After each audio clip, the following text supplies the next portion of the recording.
Muy buenas tardes a todas y todos. Hoy estamos como un lunes más, como todos los lunes, en el horario de 15 a 16 horas en nuestro programa Convocación de Profesor, programa que se transmite por Radio Universidad Central por la 107.1 FM Santiago de Chile, y que es conducido por los profesores Carlos Guajardo y Luis Alemán.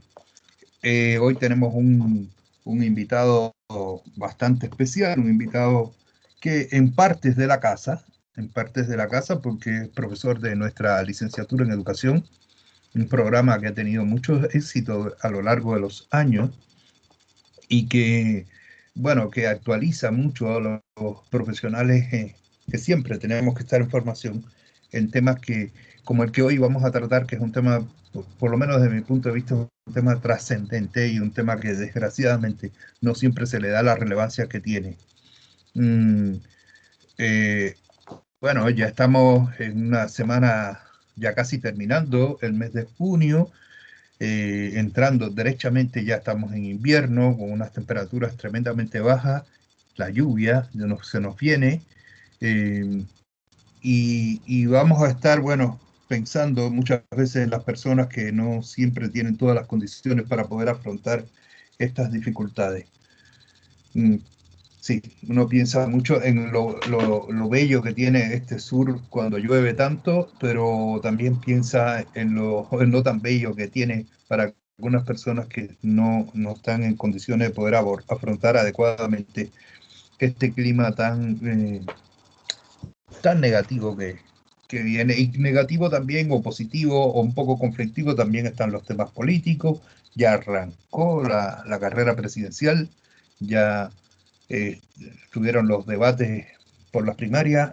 Bueno, ahí va a estar un poco complejo el ambiente, y un poco convulso el tema político, pero bueno, nosotros vamos a lo de hoy. Hoy estamos con el profesor Patricio Escorza Walker. Patricio es profesor de Biología y Ciencias Naturales, en principio, psicólogo educacional y docente de la Universidad Metropolitana de Ciencias de la Educación. Muy buenas tardes, Patricio, ¿cómo estás? Muy buenas tardes, muchas gracias Luis por la invitación. Bien. Ya te veo bastante bien, ¿sí? ¿Cómo te ha Absolutamente. ido en estos tiempos? ¿Qué Tiempos tal te duros. ha llevado la pandemia? Bueno, Sobre todo el confinamiento.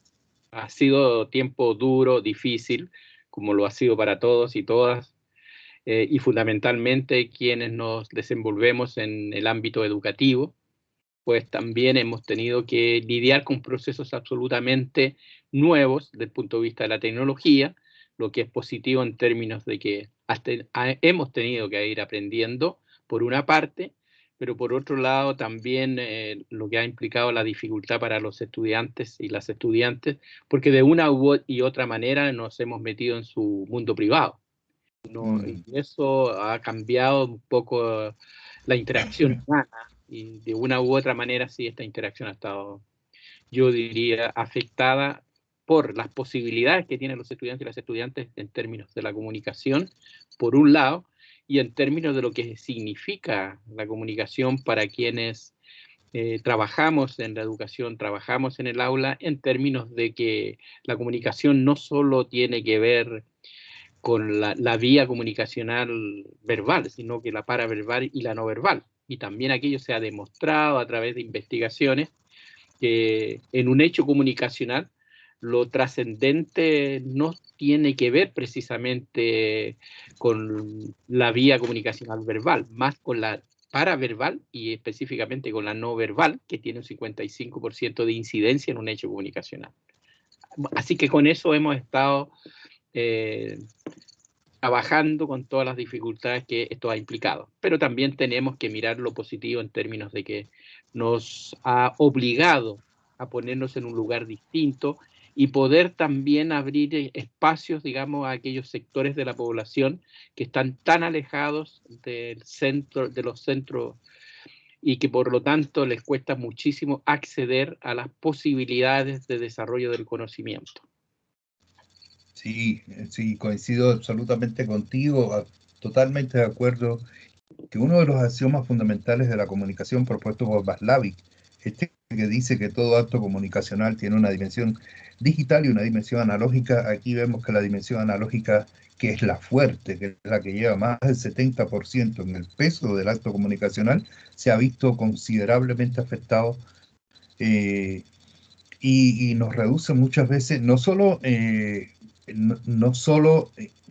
en cuanto a lo paraverbal, sino también a la posibilidad de acceso a otros canales de integración perceptual que no sean el auditivo, porque como tenemos que respetar un poco o lo más posible la intimidad de nuestras estudiantes y nuestros estudiantes, pues las cámaras permanecen apagadas y eso limita bastante la interacción.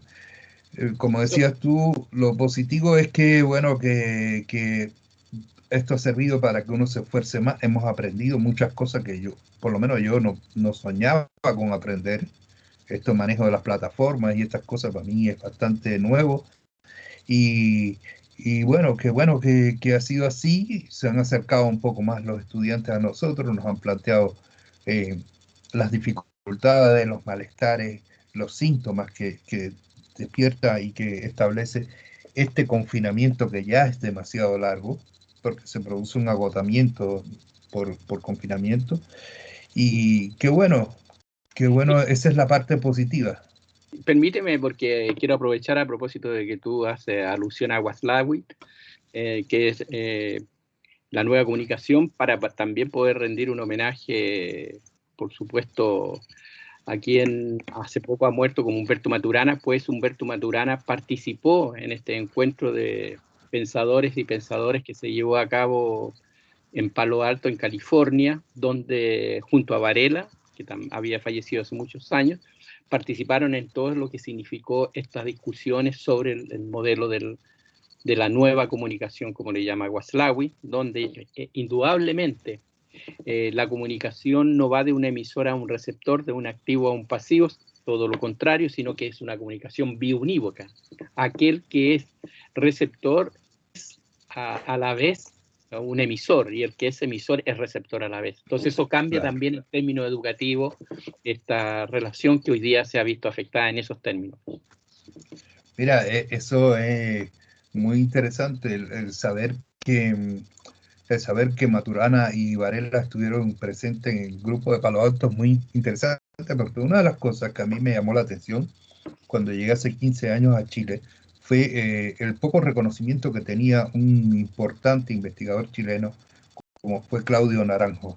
Claudio Naranjo, psiquiatra chileno importante, un referente en América Latina, y me di cuenta que no era tan reconocido, uno de los fundadores del grupo de Palo Alto, junto con Virginia Satir y otros investigadores allí.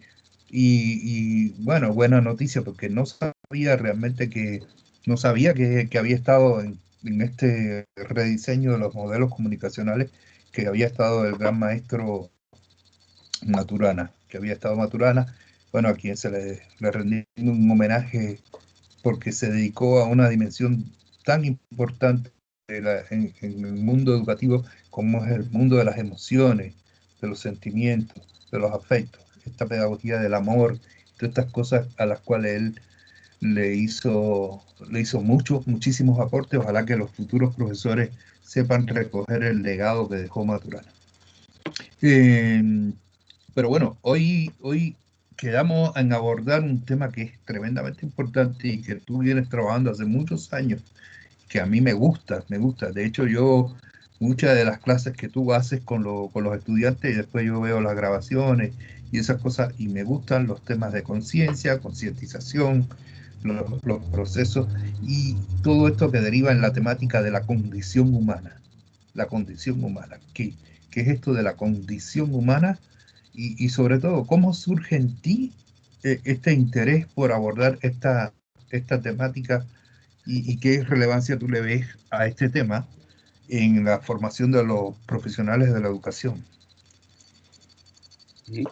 Bueno, pues sí, es un tema que me convoca y que me ha convocado hace muchísimo a partir precisamente de lo que uno ha generado en los procesos formativos de estudiantes en el área de la pedagogía, y que nos genera, digamos, el impacto que desearíamos y que desearíamos como país en términos de poder desarrollar lo humano. Fundamentalmente me he inclinado muchísimo por este constructo de condición humana que viene siendo trabajado ya hace bastantes años y que ha puesto en tensión lo que nosotros hemos denominado el desarrollo humano, y se ha puesto en tensión en función de que a veces los constructos tienden hacia cierta línea epistemológica más que a otra, y en el caso del desarrollo humano tiende mucho a una mirada más cuantitativa que cualitativa, no siendo eso el sentido inicial por el cual el constructo emerge. Entonces empieza a emerger este otro constructo que es de condición humana, en términos de poder definir qué es lo que es la condición, lo que es inherente a nuestra especie y que nos hace distintos y diferentes a todas las demás especies que poblamos este planeta llamado Tierra. Y desde ese lugar, para poder hacer un análisis, lo que he hecho es hacer una transposición didáctica que me permite hacer un análisis de lo que es precisamente esta condición humana, en la cual uno la puede dividir en áreas, dimensiones y niveles, pudiendo entender que las áreas de la condición humana es el lugar de cómo, en dónde nos movemos. Nos movemos, por ejemplo, en un área que es biológica, nos movemos también en un área que es social y nos movemos también en un área psicológica. Son las áreas en las cuales nosotros nos movemos y en las cuales se ha visualizado que hay una incidencia esencial y fundamental del área social, incluso con respecto al área biológica, lo que se ha develado, digamos, cuando se han dado en adopción los gemelos y han sido divididos en términos de haberlos separado en distintas familias, los cuales se ha ubicado en el mundo y se los ha unido y uno ha podido evidenciar que son absolutamente distintos. Por lo tanto, los textos sociales inciden también en lo biológico. También es importante verlo, por ejemplo, a partir de la teoría de Hogenstein, la teoría de la modificabilidad, donde también él tenía un eslogan que decía: no hay que dejarle todo a la genética, y es posible que aquellas barreras del área biológica que presentan algunas personas y que hemos denominado discapacidad, nosotros podemos visualizarlos desde un enfoque de derecho y podemos permitir desde lo social movilizar esas áreas. Y en eso hay ejemplos a nivel mundial muchísimos que han sido impactos mundiales en ese sentido. Y por otro lado estarían las dimensiones que tienen que ver con el cómo nos expresamos, y nos expresamos cognitivamente, nos expresamos afectivamente, donde están las emociones que ha sido, digamos, se han destacado, como tú mismo lo planteabas, por ejemplo, Maturana, siendo un gran exponente al respecto, están los sentimientos y están las pasiones, y también está la movilidad motora. Y por otro lado están los niveles que están referidos a cómo desarrollamos el pensamiento. Y dentro de eso tiene que ver el cómo recibimos la información, el cómo procesamos esa información y cómo emitimos una respuesta frente a ese estímulo que recibimos de lo externo. Y a partir de eso es que nos referimos a estas 3C, que es la conciencia, la concientización y la concienciación. Y esta condición humana se desarrolla en grupos, porque nosotros somos una especie gregaria, y como especie gregaria nos desarrollamos en grupos, nos desarrollamos junto al otro, y ese desarrollo emerge desde una condición heterónoma a una condición autónoma, donde en este tránsito al llegar a la autonomía, nosotros podemos, a través de los procesos concienciadores, precisamente lograr el proceso, el ejercicio de la libertad, porque es la decisión personal. Es realmente lo que constituye tu yo real y no tu yo ideal. Y desde esos procesos concienciadores, poder visualizar los procesos concientizadores, porque de existir, existen, siempre han estado presentes, porque somos como especie gregaria, tenemos que tener un orden social que se manifiesta a través de normas tanto morales como jurídicas y que debemos cumplir para poder tener una convivencia sana. El tema es si ese orden social está al servicio del desarrollo de la condición humana o si está al servicio de otros intereses. Y eso está muy determinado por el área social en que nos movemos como especie. Muy interesante, a ver si el desarrollo de este tema se pone al servicio del desarrollo social, del desarrollo de una sociedad mucho mejor, o si se pone al servicio de otros intereses. Me parece un tema que políticamente es inevitable afrontar, es inevitable poder abordar, porque la educación es un acto político. Es un acto político, sí o sí, y el educador es un agente de transformación social, aunque él no ni siquiera tenga conciencia de eso. La invitación entonces es a tener conciencia de los cambios que uno tiene que va a experimentar sí o sí, como dices tú. Bien, vamos a continuar con este tema después de una pausa musical. Nos vamos a una pausa musical y al regreso continuamos con este apasionante tema con el profesor Patricio Escorza.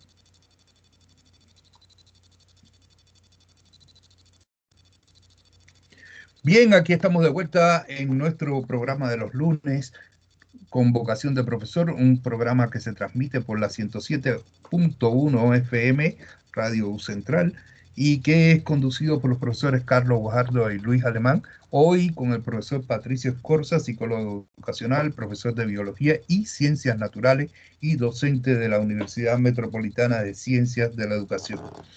Interesante esto de Ciencias de la Educación. Qué bueno que se mantenga con ese nombre, con Ciencias de la Educación. Bueno, y en este interesante tema, Patricio, haciendo un poco de historia, ¿cómo se va desarrollando este constructo denominado condición humana a lo largo de la historia? Yo estaba leyendo algunos artículos tuyos y eso, y un poco que viene de la mano de la filosofía, la antropología, etcétera, pero un breve recuento del desarrollo histórico de este constructo, cuándo fuimos tomando conciencia de eso, cuándo entra el campo de la psicología y cuándo entra el campo de la educación. Bueno, es interesante, un recorrido que uno no puede obviar y que tiene que ver precisamente, nosotros tenemos, nuestra derivación es precisamente de la filosofía, fundamentalmente desde el positivismo, y desde donde emerge también todo lo que es el conductismo, posteriormente lo cognitivo, lo constructivista, etcétera.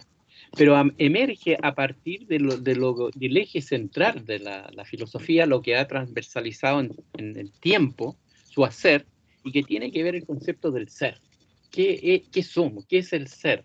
¿Cómo este ser se despliega? Y es precisamente desde donde uno deviene, y a partir de aquello, en un minuto determinado, como te manifestaba, deriva esta otra disciplina que es la psicología, pero deriva fundamentalmente desde esta mirada positivista, de esta mirada centralizada en que lo único que uno puede intervenir es lo que es observable. En lo que no es observable no hay intervención posible. Y dentro de ese constructo también es como emerge el conductismo, y desde el conductismo precisamente lo que los conductistas plantean, que lo que ellos visualizan, la visión que tienen es sobre un estímulo y una respuesta, y por lo tanto pueden intervenir en el estímulo y en la respuesta, y no precisamente en lo que hemos denominado cerebro, o considerarlo porque allí no hay nada que se pueda ver cuando emerge, digamos, el paradigma conductista. Y por lo tanto, de hecho, le llamaron caja negra, y es una derivación de la caja negra que se habla con respecto a los aviones, que no es negra precisamente. Pero finalmente en esto posteriormente empiezan a aparecer otros pensadores y pensadoras que dicen, no, algo tendría que estar pasando en el cerebro, que sí ha sido una preocupación, lo sabemos desde la neurociencia, como una disciplina de muchos años, e incluso de nuestros antiguos filósofos, y filósofas también, porque la habían, a pesar, digamos, de todo el dominio masculino, pero que siempre se miraba, digamos, desde un lugar, como digo, desde el ser. y posteriormente en este proceso, como te estaba comentando, empiezan a emerger otros pensadores. Hemos compartido con Piaget, por ejemplo, como un cognitivista que empieza a pensar que algo tiene que pasar y tomar presencia de lo que está sucediendo precisamente en ese lugar que hemos denominado cerebro. Por lo tanto, cuando uno habla, por ejemplo, del el conductismo, uno habla que yo aplico un estímulo y todos y todas me tienen que dar una sola respuesta, que es correspondiente a ese estímulo. No existe la diversidad y por lo tanto el conductismo está centrado en el producto. Cuando empiezan a pensar desde lo cognitivo, cuando se empieza a incorporar el constructivismo, se comienza a darle validez a estos procesos que deben pasar en el cerebro y que por lo tanto implica que la posibilidad de una respuesta es una posibilidad que se va a dar dependiendo del número de estudiantes que tú tengas en un aula. Y por lo tanto puede emitirse de distinta manera distintas respuestas que son respuestas positivas y por lo tanto implica que el constructivismo está centrado en el proceso y no en el producto. Desde ese lugar, bueno, emergen también los sistemas educativos, si uno lo empieza a mirar y empieza a hacer el análisis, y dentro de estos sistemas educativos la pregunta que uno se hace, y la pregunta que por supuesto quienes estamos en esto nos hacemos, y tú lo sabes muy bien, tiene que ver el por qué no generamos el impacto que debiéramos generar si nosotros creemos, consideramos y validamos el estar trabajando desde el constructivismo. Por favor, hacer una salvedad. No es que uno niegue el conductismo, porque son paradigmas válidos, pero son paradigmas que tienen distinto fin. El paradigma del conductismo hoy día sabemos que es un paradigma que permite, porque cumplir, desarrollar ciertos hábitos, por ejemplo, en primera infancia, en educación inicial, pero en términos del desarrollo de la condición humana es mucho más propicio el constructivismo, porque está considerando la diversidad, la individualidad, y desde la neurociencia sabemos, como lo han manifestado los diversos científicos trabajando en el área, de que los cerebros son únicos y por lo tanto uno puede hacer un abordaje de distinta manera con respecto a un tema. Desde ese lugar uno empieza a llegar a esto de lo que es la condición humana. Bueno, hay una condición humana, hay algo diferente que nos permite ir más allá y nos permite dar respuestas distintas a las que pueden hacer las otras especies, hablemos de vertebrados y mamíferos superiores, las otras especies que actúan por claves sensoriales. Nosotros no actuamos por claves sensoriales y de ahí deviene todo lo que esto que hablábamos de la razón, en fin, etcétera, como eje central de diferencia que ponemos con respecto a las otras especies.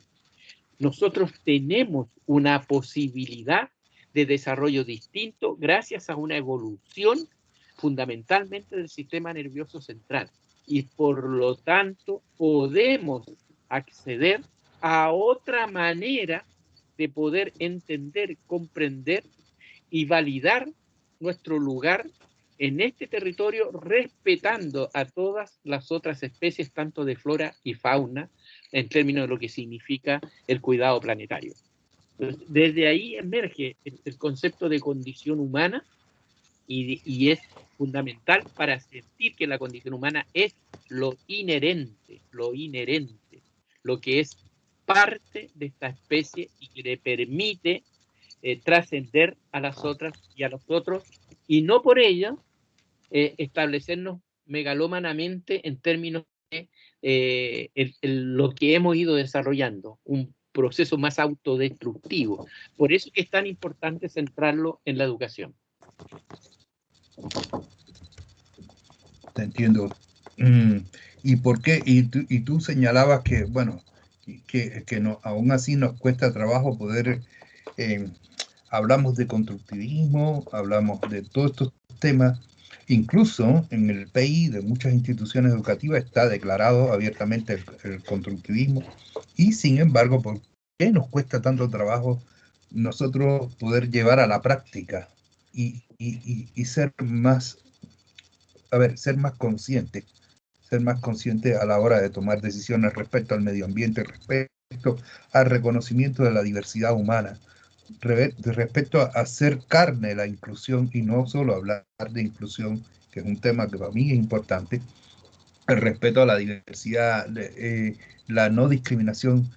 Eh, ¿Por qué nos cuesta tanto trabajo? ¿Qué nos pasa en Chile? ¿Qué nos pasa en nuestra cultura? ¿Qué nos pasa? Bueno, yo creo personalmente, una opinión que me he ido formando también a través del tiempo, de mi hacer educativo, fundamentalmente lo que nos pasa es que no tenemos, yo diría, no tenemos una claridad o no hemos logrado llegar a una claridad con respecto a lo que es la identidad de docente. Y eso tiene que ver primero con que nosotros podamos deconstruirnos y construirnos concienciadamente para poder acceder a lo que Edgar Morán plantea con respecto a lo que es la noción de sujeto o de sujeto. Él plantea, por ejemplo, que nosotros formamos parte de una trilogía que es la especie, el individuo y el sujeto, la sujeta, y que todo individuo pertenece a una especie y toda especie está conformada por individuos. En ese bucle, él integra a todo ser vivo, es decir, toda flora y fauna, todo ser vivo que poblamos este planeta. Y él dice, como nosotros tenemos una diferencia, una posibilidad, podemos acceder a lo que es una noción de sujeto y sujeto. Y para acceder a esa noción de sujeto y sujeta, él establece una serie de variables conceptuales que uno va incardinando en el tránsito entre individuo y sujeto y sujeta.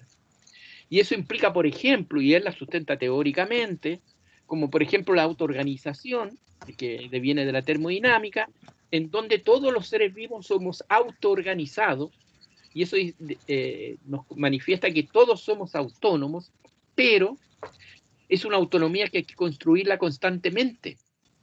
Pero en el caso nuestro, esa autonomía la podemos construir y permanecer en el tiempo o tener la tendencia hacia la autonomía y por lo tanto convertirnos en sujetos y en sujetas, pero para aquello implica que nosotros tenemos que considerar el contexto, considerar el ambiente, considerar y por lo tanto él habla de que allí no tendríamos que estar hablando en el caso nuestro de autoorganización, sino que de autoecoorganización, porque el contexto nos determina en el proceso de este desarrollo.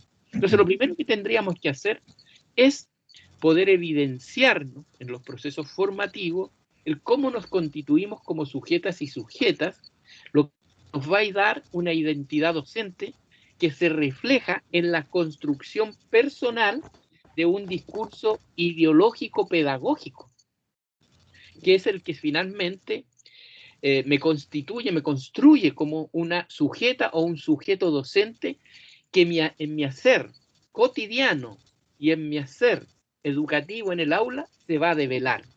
Y cuando nosotros tenemos esa mirada, esa concepción de sujeto, de sujeta, podemos también mirar al otro, a la otra, como un legítimamente válido, nuevamente nos viene Maturana, para poder visualizarlo desde un enfoque de derecho. Y al visualizar a ese estudiante, a esa estudiante desde un enfoque de derecho, lo que nosotros estamos haciendo es poder visualizar también su contexto y cómo dentro de su contexto él o ella no ha podido evolucionar como para que nosotros podamos mediar un proceso mucho más asertivo a través de nuestras estrategias de aprendizaje que pueda permitirle a esa y ese estudiante en particular que pueda avanzar en el desarrollo de su condición humana, es decir, que pueda lograr este proceso de tránsito hacia la autonomía. Lo que pasa es que la realidad es que nos pone una serie de barreras. Por ejemplo, Si miramos el sistema educativo chileno, tal como tú lo estabas planteando muy bien, está centrado y lo ha evidenciado y lo ha manifestado desde el constructivismo. Sin embargo, lo que más hacemos en nuestras aulas es desde el conductismo. Ahora el tema es ¿por qué? Que por un lado tenemos un sistema educativo que para que pueda llegar a evidenciarse y a desplegarse totalmente dentro de lo que estamos hablando del constructivismo, y hoy día también hablando del conectivismo, que es una nueva teoría que está emergiendo, ¿verdad? Donde ahí hay un personaje, Siemens, que está desarrollándola enormemente por el avance tecnológico que tenemos. Fundamentalmente, entonces, tendríamos que visualizar que ese sistema educativo nos tiene también puesto en un orden social que reproduce el macroorden social y en función de aquello determina cuál es el valor de ciertas asignaturas en relación a otras en particular. Por ejemplo, podemos hacer mención a la historia, simplemente por hablar de algunas. Se intentó que la filosofía desapareciera, etcétera. Y no mira a ese estudiante desde un enfoque de derecho, desde lo que es la condición humana, como hablamos, desde todas sus dimensiones.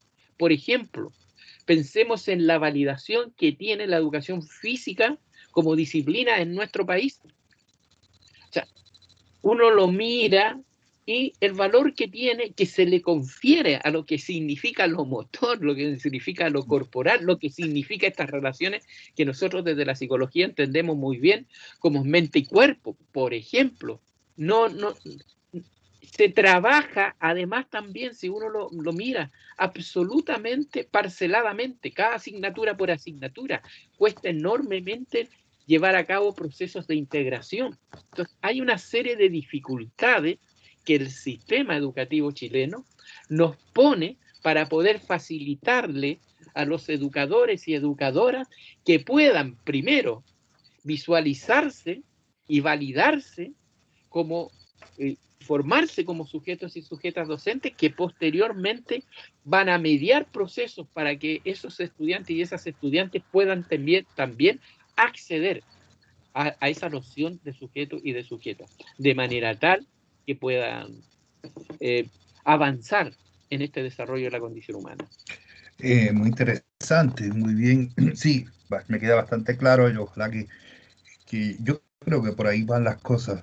Eso es una buena aproximación a esta razón de por qué nosotros, a pesar de tantas declaraciones de que vamos con un enfoque constructivista hacia una pedagogía humanista, ¿por qué nos cuesta tanto trabajo llevar a la práctica aquello que tanto decimos como es como una neurosis comunicacional, casi un discurso medio esquizofrénico, en que declaramos muchas cosas políticamente correctas, pero hacemos otras cosas, lo cual es bastante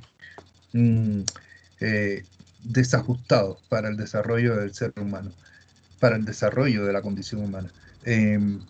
Bien, nos vamos a una pausa musical y enseguida retomamos este interesantísimo tema de la mano del profesor Patricio Escorza. Muy bien, aquí estamos de vuelta en nuestro programa Convocación de Profesor, programa que se transmite todos los lunes de 15 a 16 horas por la 107.1 FM, acá en Santiago de Chile, Radio Universidad Central de Chile, programa conducido por los profesores Carlos Guajardo y Luis Alemán.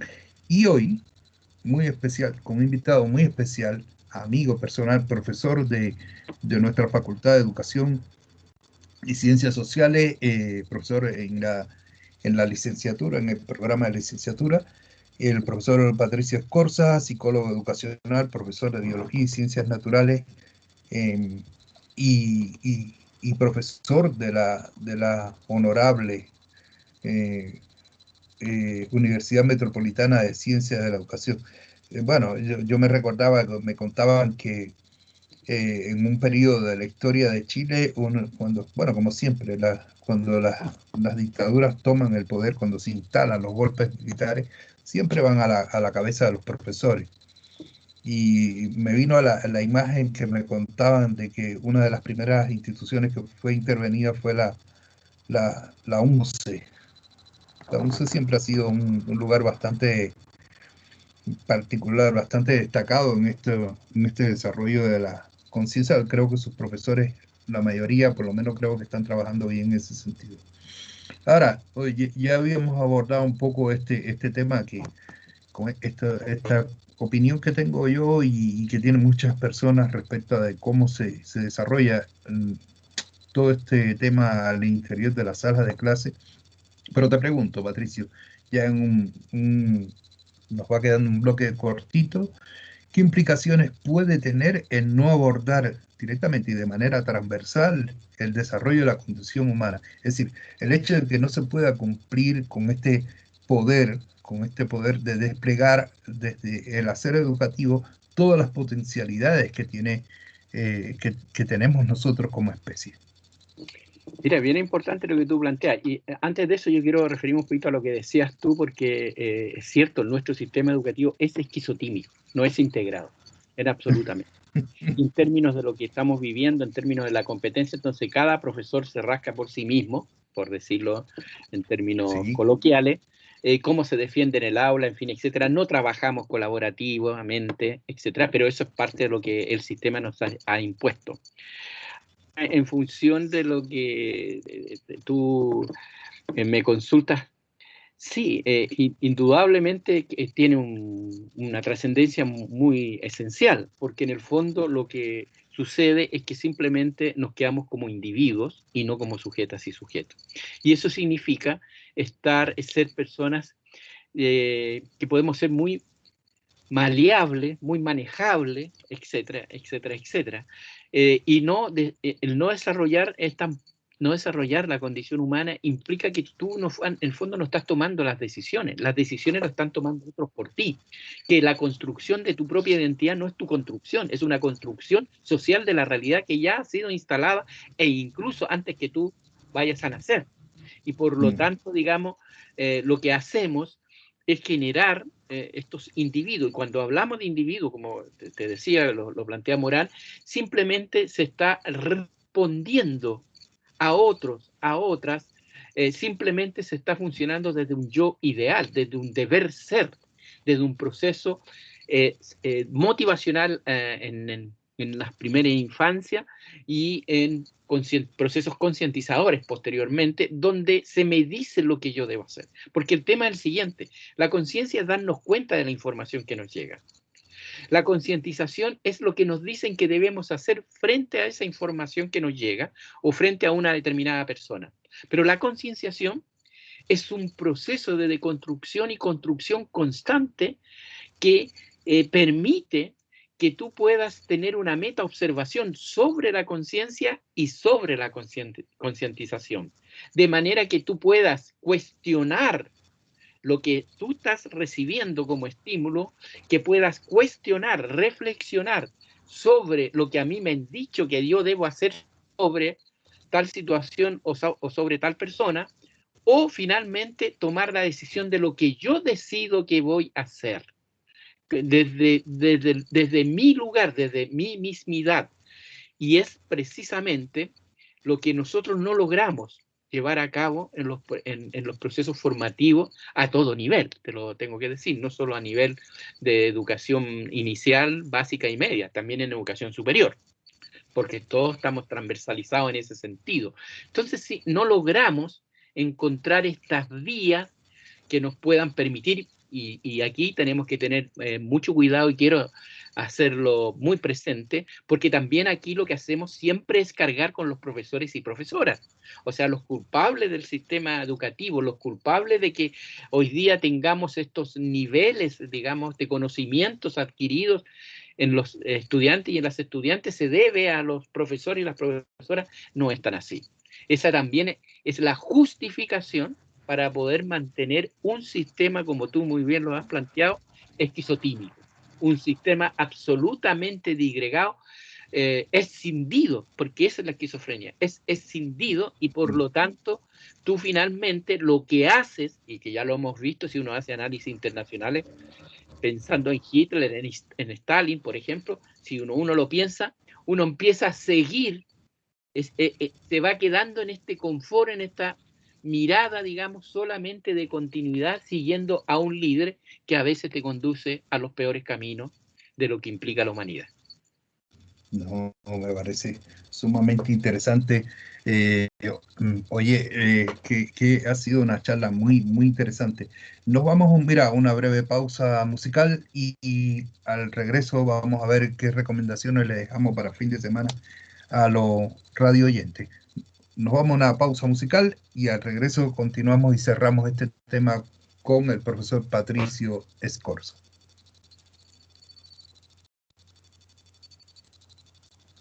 Bien, aquí estamos de vuelta ya cerrando este interesantísimo programa, por lo menos a mí me ha gustado muchísimo, con el profesor Patricio Escorza, este programa con vocación de profesor. Programa se transmite los lunes de 15 a 16 horas por la 107.1 FM Radio Central de Chile. Y bien, Patricio, oye, primero ante todo darte las gracias porque ha sido un tema muy interesante que no ha sido abordado del todo. Quedan muchas cosas afuera, ojalá que puedas estar lo más próximamente posible con nosotros para abordar, para ahondar en este tema, porque yo creo que le va a gustar mucho a muchísimas personas. Entonces, un poco darte las gracias por estar aquí con nosotros, por dedicar este tiempo, que yo sé que tú te dedicas mucho a este tema del campo educacional, y dar algunas recomendaciones para la semana y el fin de semana. Cuéntame, ¿tú tienes alguna recomendación? ¿Le sugieres algo a los radioyentes?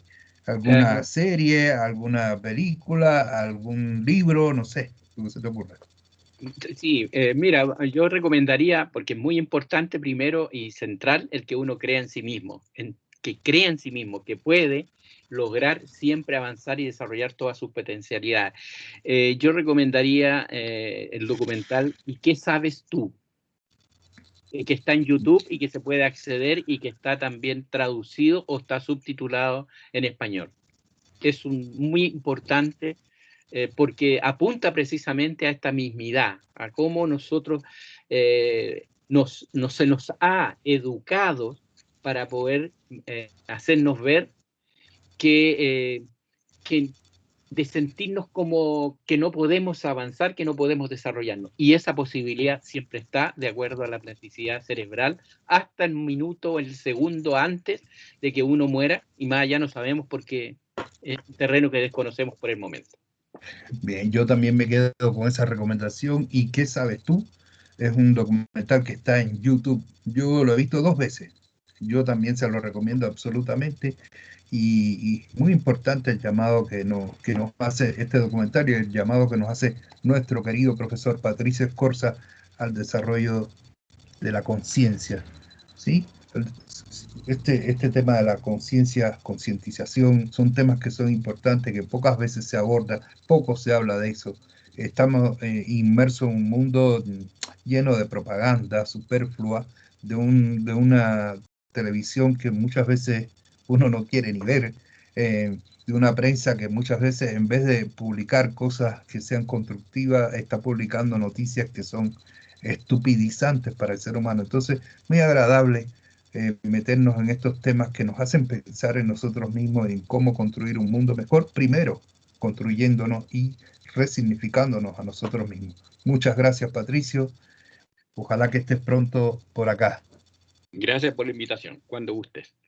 Bueno, nos vemos el próximo lunes en nuestro programa Convocación de Profesor.